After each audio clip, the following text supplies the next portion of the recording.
You're never going to get anywhere being lazy. But I would tell you that hard work is what stands out. I pursue number one at all times. But you have to be able to look at yourself. I always worked hard. I was never lazy. I was always somebody that believed in hard work. And when you work hard and you have that sense of pride, it goes right out the window if you utilize your efforts in the wrong fashion. But when you do what's right, and it's based off of that effort that you put in, then you feel good about it because you took care of your responsibilities. Then you can go play. You can't do the playing before any of that stuff. Right. If I never try, if I don't go for this, where's that gonna leave me? Don't be scared to bet on yourself. You're going to be scared anyway, because it is scary. But at the same time, betting on yourself isn't always leaving. Betting on yourself is believing in you. Knowing who you are, what you're worth. Having an idea about it anyway. And willing to work towards that, to validate that reality. That's betting on yourself. Whatever decision emanates from that is based off of you looking at you and saying, I'm going for it. When you don't do that, what you have done is refrain from challenging yourself to be all you can be. You should be scared if you're clueless. You should be scared if you're ignorant to what you want to do, why you want to do it, and how you intend to go about achieving whatever aspirations you may have. If you're going to overcome that fear at some point, knowledge is a part of the equation. What is winning? I challenge any human being alive. And if you can't do it, you scratch, claw, and even die trying. It was about striving to do whatever you could to be the best that you can be. That is what I believe makes me the best. It's my commitment to excellence for the collective whole. I believe I'm the best there is. I ain't apologizing for it to anybody.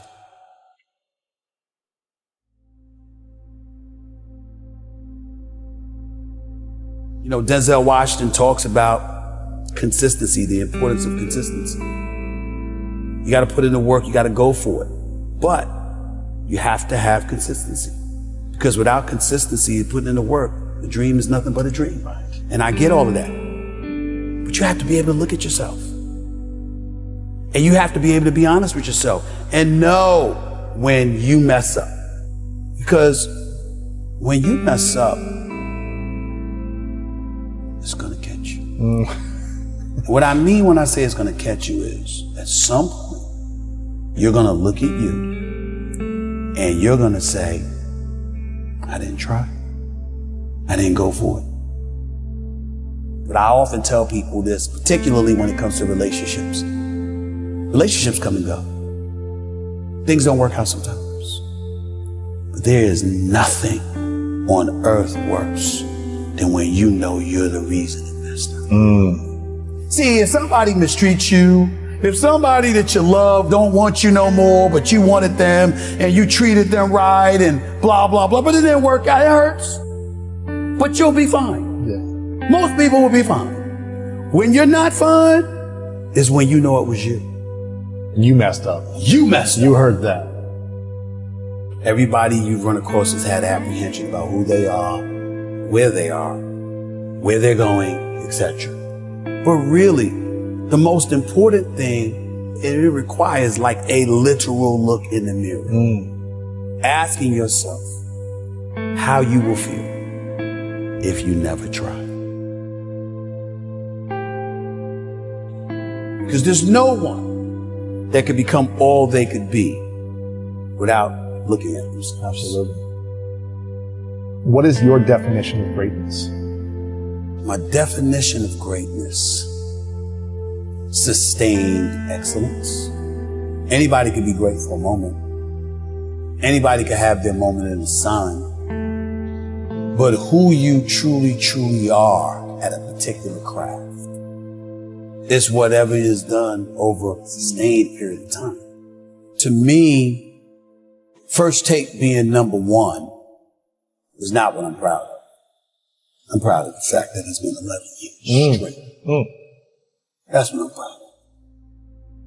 And the fact that I was able to do that at a continuous level, that means I had to put my head down and just be about the business and do the work.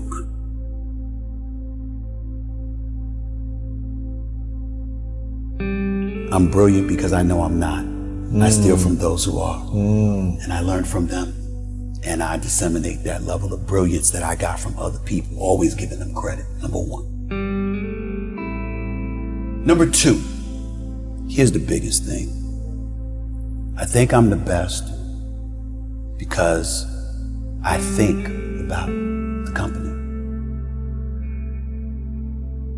How can I help? How can I make my bosses more money? How can I get some of it? That mentality, that's a game changer, is what makes me the best. That's a game changer. Because what I'm saying is, I'm not saying I'm the best because I articulate myself on television better than anybody else. Even though I think I work as hard as anybody, but I work more than anybody. Or that I got, even though I've been number one for 11 years in morning television, pardon the interruption, is number one on ESPN, not me. I'm not those guys. They're the institution. You see what I'm saying? I understand who I am. But what I'm saying is that you show me what winning is for the brain, and I'm going to bust my butt to go and get it for you. I've shown I'm trustworthy, that you can trust that I'm going to be at the top, or I'm going to go down swinging. But there is never a moment that I'm on the air that I don't think about what they want. And a lot of times, it's just like a musician. If you Jay-Z, you running Rock Nation, you're a billionaire, blah, blah, blah. Do you make music just for yourself, or do you think about what the audience would want? If everyone could take this in and realize it's about the win-win. When I was playing high school ball as a freshman, trying to make the varsity. Right. And I wasn't as good yet, but I was tall, so they put me in there, right? Right. I would listen to the coach and say, and complaining about some of the starters who weren't hustling. He said, we need more hustle. I need you guys diving for balls, jumping out of bounds. And I was just like, I'm going to be the hustle guy. I'm going to do what he needs, what he wants, so I can play. And try to help him win. And that got me on the team. It's like working for a company. It's like, if you can help the company make more money and show them that, they're going to want to continue to support your growth. The win-win. So this is, for me, that's brilliant. And I don't think a lot of people probably think you think that way. They don't. Because if I wasn't interested in making a difference, if I wasn't interested in impacting the lives of others in a positive fashion, they would have not been interested in giving me the time of day. I had to be interested in something greater than myself to get their interest to elevate in me. Being as excellent as I could possibly be on a day in, day out, week in, week out, month in, month out, year in, year out,